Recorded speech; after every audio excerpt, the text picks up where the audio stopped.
Hello बेटा। तो अब एक और टॉपिक जिसकी आपने बोला था कि आपको समझ में नहीं आ रहा है, थोड़ा नोट्स चाहिए, मैंने सोचा उसका भी एक वीडियो बना लेते हैं। क्या है वो? चैप्टर 3 इंडियन इकोनॉमिक डेवलपमेंट में लिबरलाइजेशन के रिफॉर्म्स, ये हम कवर करेंगे। बाकी और टॉपिक्स तो आपको पता ही है, वो तो आपको आते हैं। Demonetisation, you are good. GST also आपने करा हुआ है। ये एक इंपॉर्टेंट एरिया है जो मुझे आप लोग कुछ लोग बोल रहे थे कि समझ में नहीं आ रहा है, तो इस एरिया का खाली एक छोटा सा वीडियो शूट करके हम डाल देते हैं आपके लिए। इससे आप इनको पढ़ लीजिएगा, इंपॉर्टेंट है, ये रिफॉर्म्स आ सकते हैं। ओके चलिए, लिबरलाइजेशन सबसे पहले होता क्या है? लिबरलाइजेशन का मतलब होता है लिबरलिज्म, फ्रीडम, राइट। तो रिस्ट्रिक्शन को हटाना। किसकी रिस्ट्रिक्शन को हटाइए? यहाँ पे प्राइवेट सेक्टर। आपको पता है चैप्टर 2 में जो आपने पढ़ा होगा इंडियन इकोनॉमी 1952-1990, उसमें हमने पढ़ा कि कितने सारे रिस्ट्रिक्शंस थे प्राइवेट सेक्टर पे। ये नहीं कर सकते, वो नहीं कर सकते, नई ब्रांच नहीं खोल सकते, लाइसेंस चाहिए, फलाना चाहिए, राइट। बहुत सारे रिस्ट्रिक्शंस थे। तो जब 1991 में डॉक्टर मनमोहन सिंह ने ये उनके थ्रू इनिशिएट की गई ये एलपीजी की policy, that is liberalisation, privatisation and globalisation, right. ये पॉलिसी जब आई तो उसके बाद इस पॉलिसी से कुछ चेंजेस हुए, राइट। तो उसमें लिबरलाइजेशन सबसे पहला और बड़ा चेंज है। वो क्या था बेटा? कि removal of restrictions on private sector, कि फ्री हैंड देना प्राइवेट सेक्टर को, ताकि वो भी अपने आप अपने ऑटोनॉमी में फ्रीली ऑपरेट कर सके, प्रॉफिट्स अर्न कर सके, राइट, ताकि कंट्री की ग्रोथ हो। क्योंकि बहुत ज़्यादा रिस्ट्रिक्शन से हमारे पास प्राइवेट सेक्टर जो है वो इफेक्टिवली काम नहीं कर पा रहा था। या तो हमारा पब्लिक सेक्टर बहुत बढ़िया होता, मगर वो भी टाइम फेल हो गया। हमारी डिसइन्वेस्टमेंट पॉलिसी इनफेक्टिव निकली, हमारा public sector performance poor perform कर रहा था बहुत ज़्यादा, हमारे पास पैसे नहीं बचे थे 2 हफ्ते के भी इम्पोर्ट्स के, right. You know all the reasons for economic reforms being initiated. तो तब 24 जुलाई 1991 में हमें ये रिफॉर्म्स लाने पड़े। तो आइए लिबरलाइजेशन वाले रिफॉर्म्स देखते हैं। तो लिबरलाइजेशन का मतलब आपको समझ में आ गया। तो इसमें फर्स्ट है बेटा इंडस्ट्रियल सेक्टर के रिफॉर्म्स। कौन सा sector? Industrial sector. Industrial sector में कौन कौन से रिफॉर्म्स हुए? सबसे पहला रिफॉर्म क्या हुआ? लाइसेंस को tata bye bye, abolition of licensing system.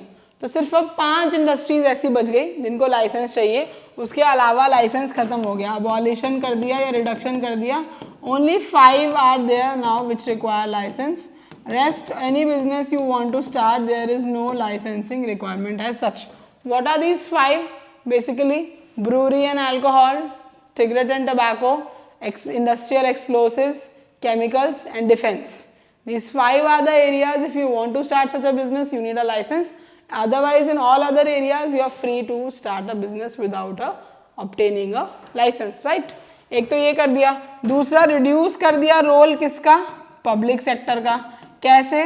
Public sector की जो इंडस्ट्रीज थी वो 17 से पहले 8 करी और 8 से अब 2 हो गई है। तो आप ऐसे लिख सकते हैं 17 to 8, 8 to 2। 2 कौन कौन सी हैं अब जो बची हैं सिर्फ गवर्नमेंट के पास? एक वो तो छोड़ ही नहीं सकते, एटॉमिक एनर्जी, न्यूक्लियर एनर्जी वाला केस, राइट। दूसरा क्या है? Railways. Defence is also some part is privatised. आपकी बुक में हो सकता है 3 देखने को मिले, but only 2 are there, atomic energy and railways. These 2 are the ones which are with the government, they are not privatized yet, okay? Then और क्या है? MRTP एक्ट, इसको टाटा बाय बाय कर दीजिए। MRTP एक्ट मतलब monopolies डिस्ट्रिक्टिव and trade practices act, इसको Tata bye bye करके reform करके एक नया एक्ट आ गया। कौन सा एक्ट आ गया? Competition act, to encourage competition between private sector, private industries, even foreign industries are also encourage. Competition act आया 2002 which was revised again in 2009। So you have now competition act. So आपने licensing system को abolish कर दिया, public sector के role को कम कर दिया, और आपने MRTP एक्ट को भी ले आया। और आपने क्या कर दिया?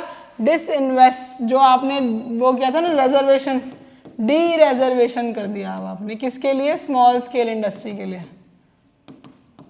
पहले हमने क्या किया था? 1991 से पहले हमने कुछ प्रोडक्ट्स या कुछ एरियाज पर्टिकुलरली रिजर्व कर दिए थे कि वो सिर्फ स्मॉल स्केल इंडस्ट्री उनको ऑपरेट करेगी, उन चीज़ों को बनाएगी, और कोई उसमें काम नहीं करेगा। उनको मतलब एक बूस्ट देने के लिए, एक स्टार्ट देने के लिए। मगर हमें लगा कि अब तो हो गया बस, कोई ज़्यादा फायदा नहीं हुआ या वो अनड्यू एडवांटेज ले रहे हैं, तो अब हमने क्या है वो रिजर्वेशन को खत्म करके डी रिजर्वेशन ले आया। अब कोई भी कुछ भी बना सकता है, ऐसा नहीं है कि पर्टिकुलर चीज़ स्मॉल स्केल इंडस्ट्री ही बनाएंगे। So these were the 4 reforms introduced in the industrial sector. Okay बेटा, चलें आगे नेक्स्ट पे, ठीक है। सेकेंड कौन से रिफॉर्म्स है?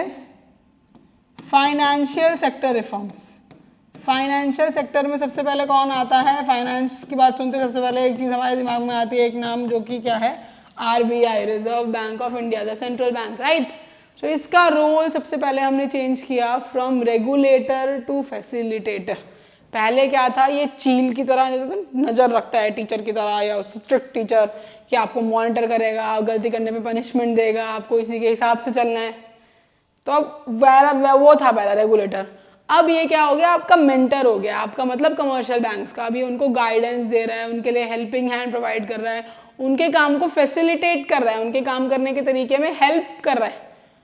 तो change in the role of RBI from regulator बेटा टू फैसिलिटेटर, राइट। तो सबसे पहला पॉइंट हो गया change in the role of RBI, right. Then opening of private banks. तो प्राइवेट बैंक्स को भी एनकरेज किया हमने, प्राइवेट और इवन फॉरेन बैंक्स को भी एनकरेज किया कि वो इंडिया में ओपन करें, राइट। फॉरेन बैंक्स में भी फॉरेन बैंक्स को भी बोला कि इंडिया में इन्वेस्ट करें। नेशनलाइजेशन ऑफ बैंक्स हमने एनकरेज किया 1969 के बाद, कि बैंक्स जो है वो नेशनलाइज हो सकते हैं, अपनी ब्रांचेस खोल सकते हैं बिना किसी प्रॉब्लम के, right. So these were the changes we introduced in the banking structure in the financial sector. Change in the role of RBI from regulator to facilitator, opening of private and foreign banks, increasing the equity limit of foreign banks in India from 74% to 100% now, right? And nationalization of banks, we also nationalize certain banks, right? Now there are plenty of banks you see in our country supporting the financial system, making it strong, right? So this is the second reform, financial sector reform. What is the third one? Tax reforms, also known as the fiscal policy of the government. Which policy? Fiscal policy, the tax reforms. You know already how many taxes are there. There are two types of taxes, direct and indirect. You know the difference, दोबारा बताने की जरूरत नहीं है, right? तो सबसे बड़ा tax reforms क्या है आपको पता है? GST, Goods and Service Tax, launched in 2017, right? Which removed 17 taxes and 23 cess and worked as the agenda of one nation one tax, right? इस एजेंडा या इस थीम के साथ हमने जीएसटी को लाया है, क्योंकि बहुत सारे मल्टीपल टैक्सेशन सिस्टम था, मल्टीपल टैक्सेस थे, लोग भी बहुत परेशान थे, है ना। लोग टैक्स भरने से भी बचते थे, अवॉइड करते थे, चोरी करते थे। तो to stop all this we have introduced GST, one nation one tax का कॉन्सेप्ट से in 2017, right. This is a tax reform. Also we have rationalise the direct taxes. Direct taxes को भी हमने रैशनलाइज करके कम कर दिया है, ईजी कर दिया है। हमने जो फाइलिंग प्रोसेस है वो भी सारा प्रोसेस ईजी कर दिया है, ईजी कंप्लायंस हो गया। अब लोग टैक्स की चोरी करने का नहीं सोचते, सब सिस्टम ऑनलाइन या ईजी हो गया है, तो लोग भरने का सोचते हैं। And with GST coming up, more employment opportunities are being created, right. तो these are the reforms which are taken in the tax reforms. Rationalization of direct taxes, making the process easy and simple so that common man आम आदमी भी अपना ITR खुद file कर सके, अपने tax का पूरा रिकॉर्ड खुद रख सके, उसे पता हो। And then GST. These are the reforms taken under tax reforms, fiscal policy reforms, right? Okay. Next is beta fourth one, trade and investment reforms, also known as the globalization part. So now we do not have that much high import duties. Import duties को relax करके कम कर दिया है, right? Reduction in import duties, relaxation in import licensing. पहले तो हर चीज़ कुछ भी import करना है, लाइसेंस, तो अब import licensing में भी हमने relaxation ले आया है। ऐसी कोई hard and fast rule नहीं है, कुछ वो नहीं है हर चीज़ के लिए, right? Export duties भी हमने reduce कर दी है। टैरिफ और कोटा को हमने टाटा बाय बाय कर दिया है। टैरिफ और कोटास को हमने क्या कर दिया है? रिमूव कर दिया है जहाँ तक हो सकता है, नहीं तो रैशनलाइज कर दिया है जहाँ पे नेसेसरी एरियाज है, right. To encourage free and fair trade between nations and to encourage foreign investment in India, we have taken such steps. We have started the opening of SEZ, special economic zones have been set up. So these are the reforms which we have taken in the trade and investment sector. And the last one is the fifth one, यही बता देते हैं, छोटा सा ही है, foreign exchange reforms. Foreign currency अब क्या हो सकती है, डीवैल्यू हो सकती है, डीवैल्यूएशन ऑफ रूपी, डेप्रिसिएशन ऑफ रूपी, all this is possible, making the rupee partially convertible, right, कि अब कन्वर्ट कर सकते हो आप अपने रुपए को किसी भी करेंसी में, कहीं भी घूमने जा सकते हो। फॉरेन ट्रांजैक्शन जो हैं इससे इजी हो गई हैं, फॉरेन कंट्रीज भी एनकरेज फील करती हैं इंडिया के साथ ट्रांजैक्ट करने के लिए, क्योंकि हम डिवैल्यूएशन और डिप्रिसिएशन को अलाउ कर रहे हैं, राइट, फॉरेन एक्सचेंज में, है ना। और सारा फॉरेन एक्सचेंज कहाँ रहता है वो तो आपको बताने की जरूरत ही नहीं है, आरबीआई के पास रहता है सारा फॉरेन करेंसी।